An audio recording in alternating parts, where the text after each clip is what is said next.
Please subscribe and don't forget to press the bell icon to get notified whenever we upload a new video.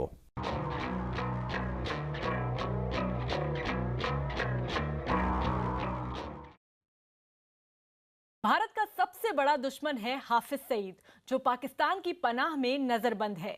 Pakistan अब तक हाफिज को नजरबंद करने की नौटंकी करता आया है, लेकिन अब इस नौटंकी का पर्दा गिर चुका है। हाफिज सईद के सामने पाकिस्तान ने घुटने टेक दिए हैं।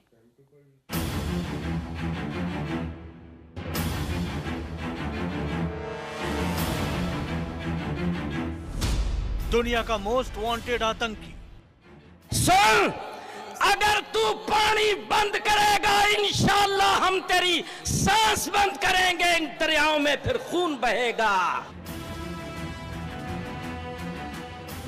दहशत का सबसे बड़ा सौदागर। अपनी बहन आसिया से कह रहा हूं, मेरी बहन हमारे हैं। आतंक का सबसे बड़ा आका। यह आतंकी अब तक सलाखों के पीछे था, लेकिन अब खुला घूमेगा आतंकी शैतान।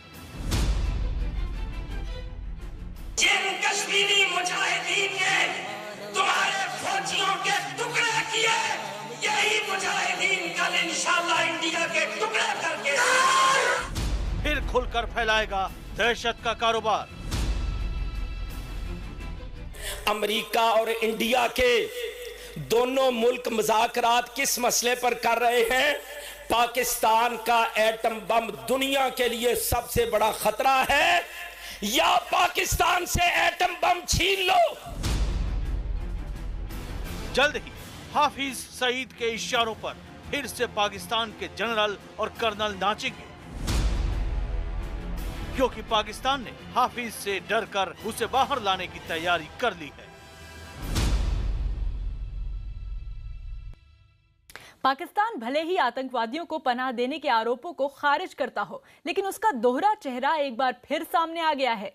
पाकिस्तान ने मुंबई हमलों के मास्टरमाइंड हाफिज सईद की रिहाई के रास्ते से एक बड़ा रोड़ा खुद ही हटा दिया है।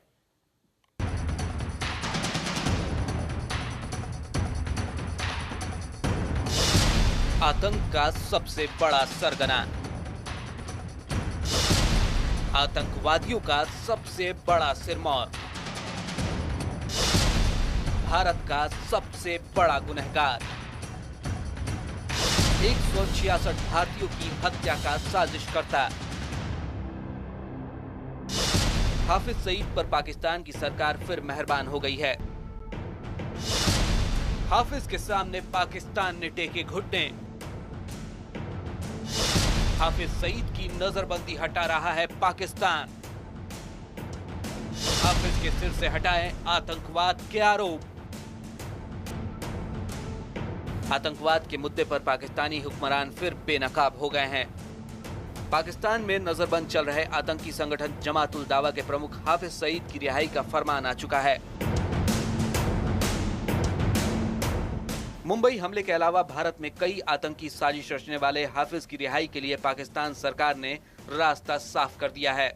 यही वजह है कि पाकिस्तान की अब्बासी सरकार ने आतंकवाद रोधी कानून के तहत मुंबई हमले के आरोपी हाफिज की नजरबंदी बढ़ाने के अनुरोध को वापस ले लिया है। हाफिज सईद और उसके 4 सहयोगियों को 31 जनवरी को पंजाब प्रांत की सरकार ने आतंकवाद रोधी कानून के तहत 90 दिनों के लिए एहतियातन नजरबंद किया था। हालांकि अब पंजाब सरकार के गृह विभाग ने सुप्रीम कोर्ट के संघीय न्यायिक समीक्षा बोर्ड से कहा कि सरकार को हाफिज और उसके 4 सहयोगियों को अब और नजरबंद रखने की जरूरत नहीं। बोर्ड ने भी सरकार के अनुरोध को मानते हुए मामले का निपटारा कर दिया। हालांकि पाकिस्तान की कोर्ट के आदेश के मुताबिक हाफिज सईद को 24 अक्टूबर तक नजरबंद रखा जाएगा। मुंबई हमलों के मास्टरमाइंड और कुख्यात आतंकवादी हाफिज सईद की जल्द रिहाई का रास्ता साफ हो गया है। पाकिस्तान की सरकार ने आतंकवाद विरोधी धाराओं के तहत हाफिज सईद की हिरासत बढ़ाने से इनकार कर दिया है। हालांकि मेंटेनेंस ऑफ पब्लिक ऑर्डिनेंस के तहत हाफिज सईद 24 अक्टूबर तक हिरासत में ही रहेगा। पाकिस्तान सरकार के इस फैसले से उसके रुख पर सवाल भी उठने लगे हैं। अंतर्राष्ट्रीय स्तर पर आतंकवाद से खुद को पीड़ित के तौर पर पेश करने वाले पाकिस्तान ने ये कदम यूं नहीं उठाया है। इस फैसले के पीछे कश्मीर घाटी में हाल के दिनों में सुरक्षा बल के हाथों बड़ी संख्या में मारे गए आतंकी भी बड़ी वजह हैं। दूसरी वजह पत्थरबाजी की घटनाओं में आई कमी है।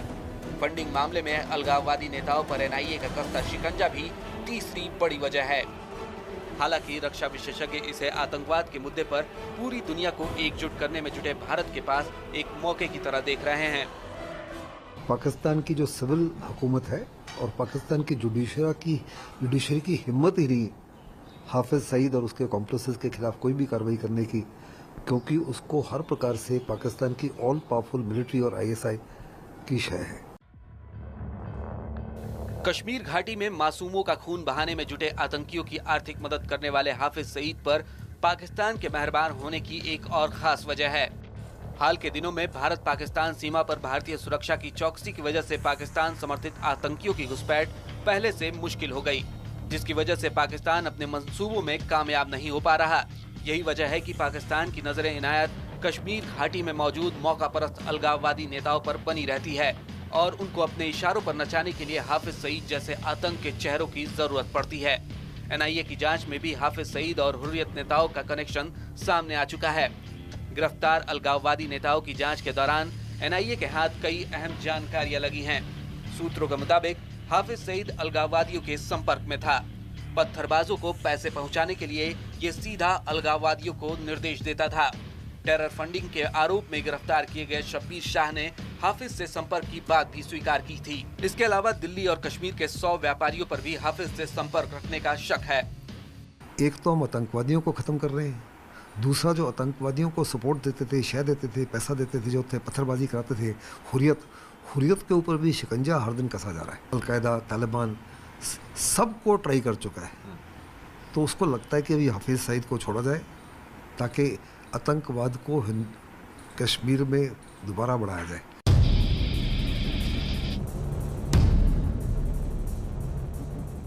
पाकिस्तान सरकार की मेहरबानी के बाद रिहाई का इंतजार कर रहा हाफिज सईद कई बार खुलकर भारत के खिलाफ जहर उगल चुका है।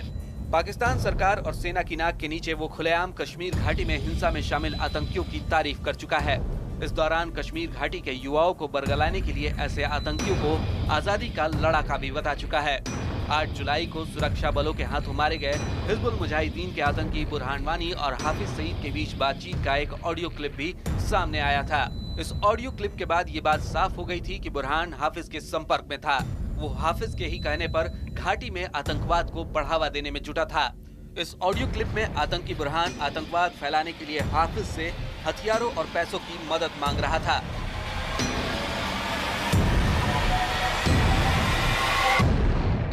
बुरहान भाई बोल रहे हैं? जी बुरहान भाई बोल रहे हैं। आप ठीक हैं? अच्छा, माशाल्लाह, अल्लाह का बहुत एहसान है जी, अल्लाह का बहुत शुक्र है। मुझे बड़ी खुशी हुई आपके साथ बात करके, बहुत ही खुशी हुई। अल्लाह ताला आपको बरकत दे, सआदत दे। रमजान में भी बहुत आरज़ू थी, तमन्ना थी आपसे बात करने की। चलो आज अल्लाह ने कबूल फरमाई। नहीं, आप तो हमारे बहुत प्यारे हैं माशाल्लाह। आप लोग तो बहुत काम कर रहे हैं, बहुत माशाल्लाह। आपकी कुर्बानियाँ, मेहनतें, हम यानी आपकी खबरें मुझे मिलती रहती हैं। बस यही कहना था, मतलब जो लश्कर वाले हैं ना, मतलब आज इनका थोड़ा सामान और ये जो पैसे वैसे थोड़ा मतलब आते ही नहीं है ज़्यादा। हालांकि ऑडियो क्लिप सामने आने के पहले ही हिजबुल मुजाहिदीन के कमांडर बुरहान वानी को अनंतनाग जिले में सुरक्षा बल ने मार गिराया था। लेकिन यह ऑडियो क्लिप इस बात का सबूत है कि कैसे हाफिज पाकिस्तान की जमीन को भारत के खिलाफ अपने नापाक इरादों के लिए इस्तेमाल कर रहा है। हाफिज की रिहाई के फैसले के बाद इस बात की आशंका बढ़ गई है कि घाटी में वो आतंकी घटनाओं को बढ़ावा देने में खुलेआम जुट जाएगा। ऐसे में भारतीय खुफिया और सुरक्षा एजेंसियों को काफी सतर्क रहने की जरूरत है।